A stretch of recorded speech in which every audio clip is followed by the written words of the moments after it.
Ok, what's up mes butters? J'espère que vous allez bien. Bienvenue sur ma chaîne Magic Mike Curry où ça parle actualité NBA. Aujourd'hui, on vient d'apprendre une annonce qui vient d'arriver fraîchement. Apparemment, la NBA voudrait s'étendre en Europe. Donc, qu'est-ce que ça veut dire? D'un côté, j'ai l'impression que c'est une bonne nouvelle, mais on va rentrer dans les détails pour savoir si réellement c'est quelque chose qui va être intéressant pour les fans de la NBA. C'est parti!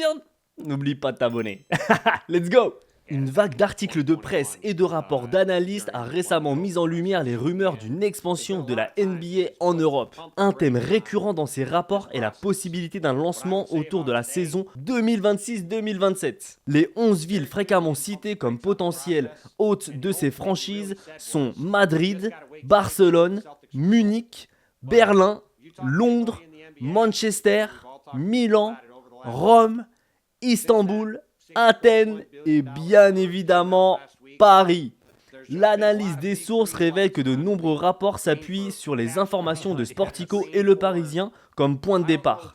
Concernant les déclarations officielles de la NBA, un porte-parole de la Ligue a confirmé à Sportico l'exploration d'une ligue européenne en partenariat avec la FIBA, Fédération internationale de basket. Par ailleurs, le commissionnaire de la NBA, Adam Silver, a évoqué à plusieurs reprises la possibilité d'une expansion européenne et la création d'une ligue indépendante.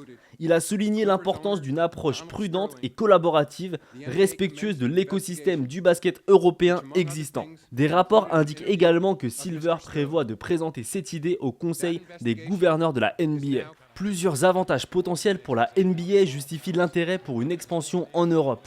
Premièrement, cela permettrait d'accéder à une base de fans européenne large et passionnée par le basketball. Deuxièmement, cela ouvrirait des opportunités de revenus considérables grâce au parrainage lucratif, aux accords de diffusion télévisée et aux ventes de produits dérivés sur un nouveau continent.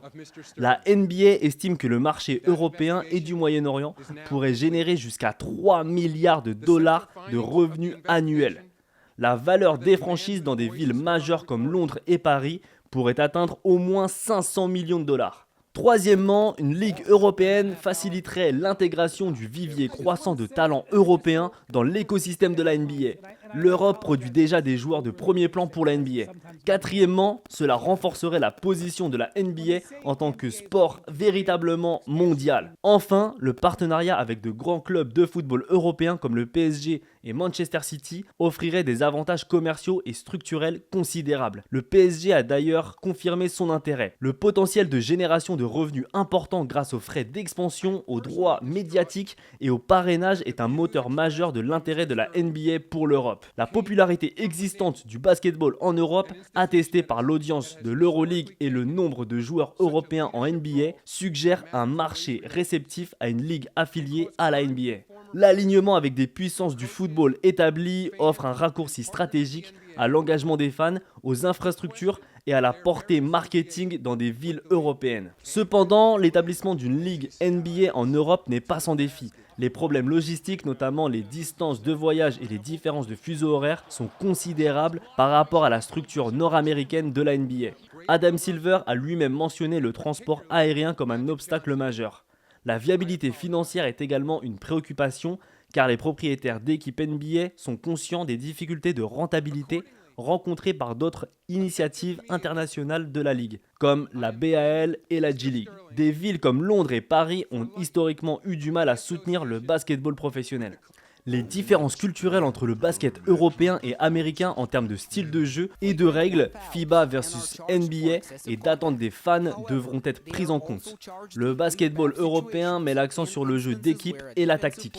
De plus, la NBA devra composer avec la présence établie de l'Euroleague et des diverses ligues nationales européennes. Le PDG de l'Euroleague a exprimé ses inquiétudes. La NBA avait tenté de s'associer à l'Euroleague par le passé, mais cette tentative avait été rejetée. Enfin, la structure de propriété proposée avec une répartition 50-50 entre la NBA et les propriétaires des franchises devra être suffisamment attractive pour les investisseurs potentiels. Il est instructif de comparer et de contraster l'expansion potentielle de la NBA avec les expériences internationales d'autres ligues sportives nord-américaines. La NFL a activement poursuivi une expansion internationale avec des matchs de saison régulière à Londres, en Allemagne et au Mexique. Ils ont également un programme de marchés mondiaux. Cependant, une ligue européenne complète ne s'est pas concrétisée et une tentative passée, World League of American Football, a rencontré des difficultés. La MLB a organisé des matchs de saison régulière dans divers endroits internationaux comme le Japon, le Mexique et le Royaume-Uni. Ils se sont également concentrés sur le développement de talents internationaux. Comme la NFL, une ligue internationale à part entière n'existe pas. La NHL a également organisé des matchs internationaux en Europe. Ils relancent également la Coupe du Monde de hockey. L'expansion s'est principalement concentrée sur l'Amérique du Nord. Quel que soit le résultat immédiat des rumeurs de 2026, un rapprochement entre la NBA et le basketball européen pourrait avoir un impact à long terme. On peut envisager un développement accru des joueurs, des niveaux de compétition plus élevés et un intérêt mondial plus important pour le sport. L'avenir du basketball en Europe s'annonce potentiellement passionnant. Et oui, vous l'avez compris, l'annonce est quand même très positive pour nous les fans et aussi très gagnant pour la Ligue NBA dont Adam Silver l'a dit. Financièrement, je pense que voilà, c'est un peu le nerf de la guerre, c'est pour ça qu'ils font aussi cette ligue. Mais aussi, du coup, pour aussi les fans, pour faire plaisir parce qu'il y a justement une demande. Donc en tout cas, c'est très positif, ça va être très compliqué de réaliser tout ça. Parce que du coup, on le voit que par le passé, ils ont déjà essayé de le faire. L'Euroleague a un peu freiné les choses parce que voilà, c'est un peu leur marché. Donc ça va un peu, je pense, cannibaliser aussi leur marché, leur potentielle vue de fans. Mais je pense que ça peut être intéressant de créer une ligue NBA européenne qui peut potentiellement, alors là c'est vraiment mon analyse et mon idée à moi, mais je me dis que potentiellement pour les playoffs, ça peut être du coup à la finalité, donc des playoffs américains, des playoffs européens, et à la fin, enfin, parce que du coup, comme l'avait dit, je sais plus, le coureur là, qui disait NBA Champion of the World of what?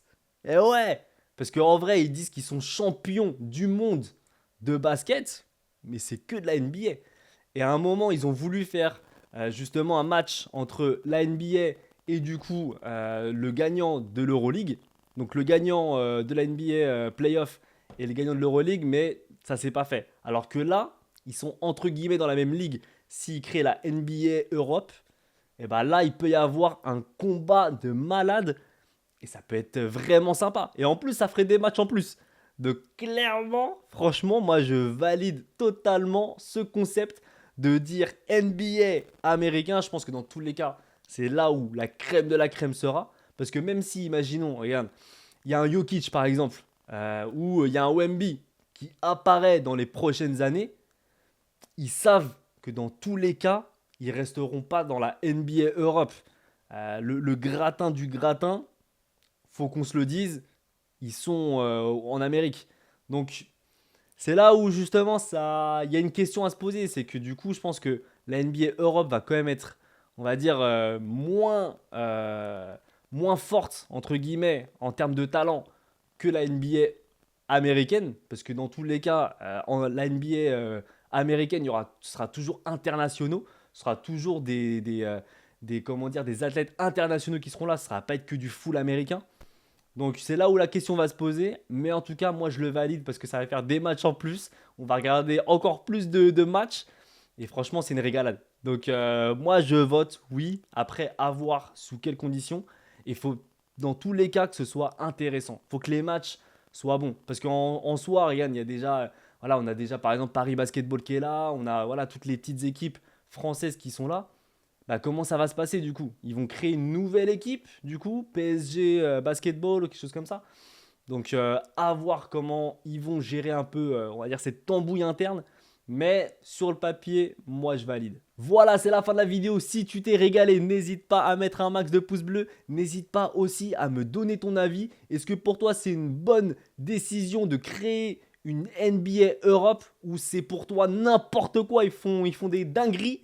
Donc voilà, n'hésite pas à me le dire. N'oublie pas aussi de t'abonner, vraiment c'est très important pour le développement de ma chaîne et je vous en remercie. Chaque jour, on est de plus en plus, je me régale, réellement je me régale. Merci encore, c'est grâce à vous tout ça. N'oubliez pas aussi d'activer la cloche, je sors des vidéos tous les 2 jours, voire tous les 3 jours. Je te dis à très bientôt, n'oublie pas que tu es le meilleur. Ciao mes ballers!